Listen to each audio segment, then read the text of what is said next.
Hello everyone. Today I'll be going through all Malignant hearts that are relevant to rogues.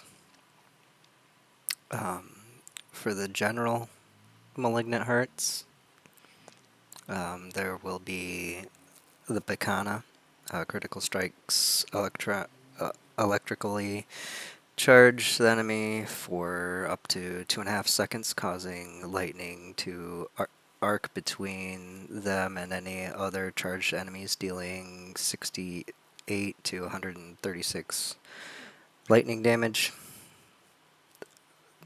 The Dark Dance every 5 seconds while above 60% life. Core skills cost 68 to 51 life instead of your primary resource. Skills that consume life deal up to 20% increased damage.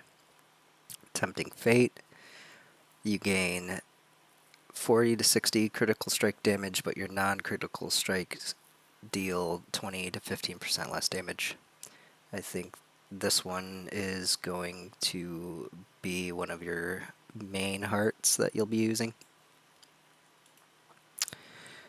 The Lionheart, you gain 10% barrier generation.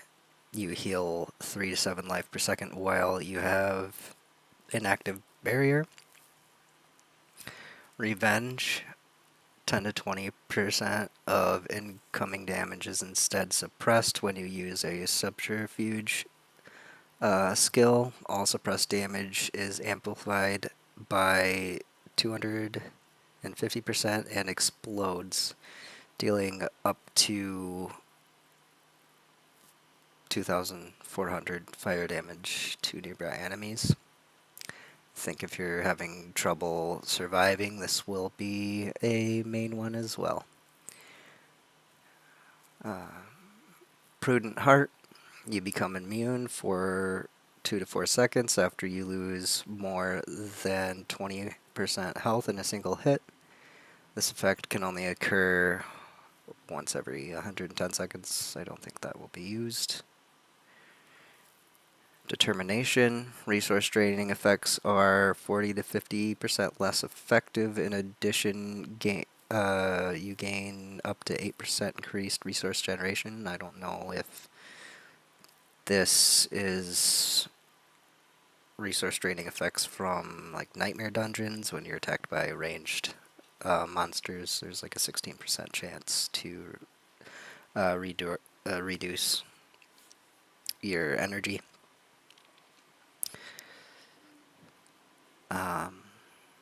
Or if it's just in general 50% less. That would be amazing. Retaliation, deal 510 to 680 fire damage to surrounding enemies whenever a crowd control effect is removed for you. I think that's generally useless. The calculated, after spending 150 to 200 of your primary resource, your next attack stuns enemies hit for 2 seconds. I think that's pretty useless as well. Malignant Pack, I don't think this will be used by us. Cycle through Malignant bonuses every 20 kills. Vicious, gain 10% attack speed. Devious, core and basic skills have a 15% chance to fully restore your primary resource. And Brutal, every 21 seconds you gain a barrier absorbing 85 to 102%, not percent, 102 damage. I mean, I think these will definitely scale with your level, but I think these are at least for the barrier. But I don't think we'll be using this. Creeping Death, your damage over time effects are increased by 30 to 40% for each different crowd control effect on the target. Unstoppable monsters and staggered bosses instead take up to 130% increased damage from your damage over time effects. I will be personally taking this because I run a Death Trap Poison Imbue Rogue, and I use Frigid Fate, and every time my grenades hit, they stun and freeze, and usually they're dazed and knocked down, so this is going to increase my damage by 160%, and with the critical strike damage is going to increase it by 60%.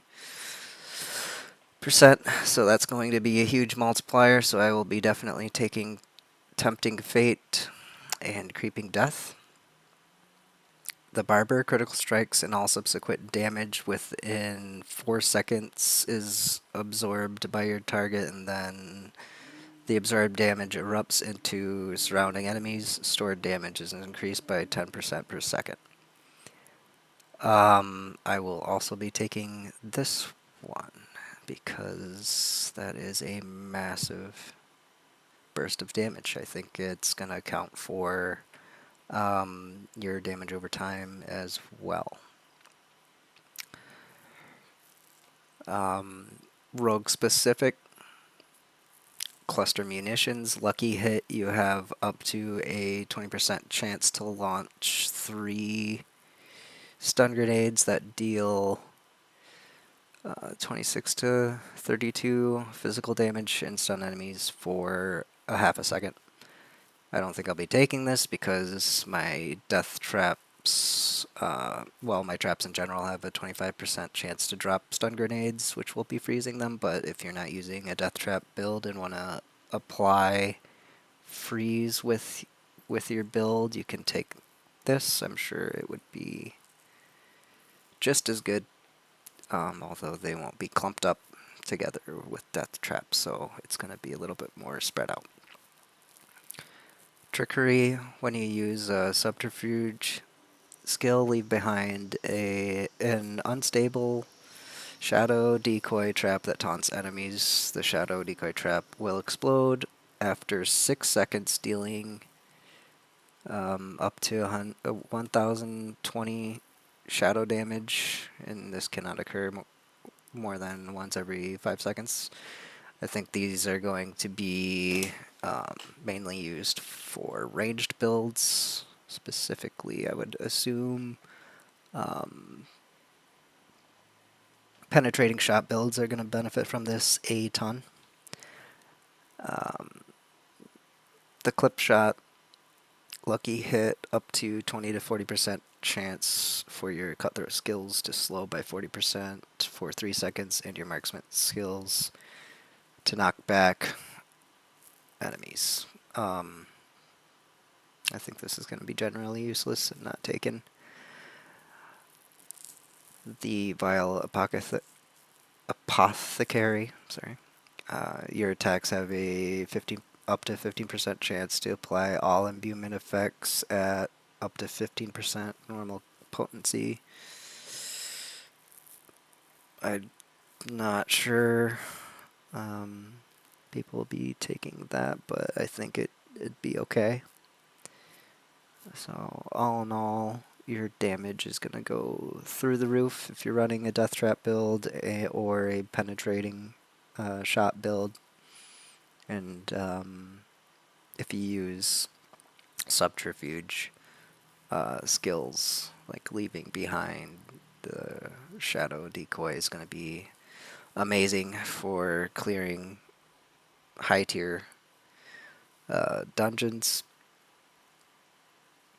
because that's just going to take attention off of you for 6 seconds every 5 seconds. So you can pretty much indefinitely have this up. That seems kind of overpowered. So I'm guessing all ranged builds will take this. But yeah, I am a Death Trap CC Poison and Bee Rogue, and I'll be running it this season. If you guys want to see more updates on this build for Season 1, please subscribe and like the video, and I'll see you guys later. Thanks for watching.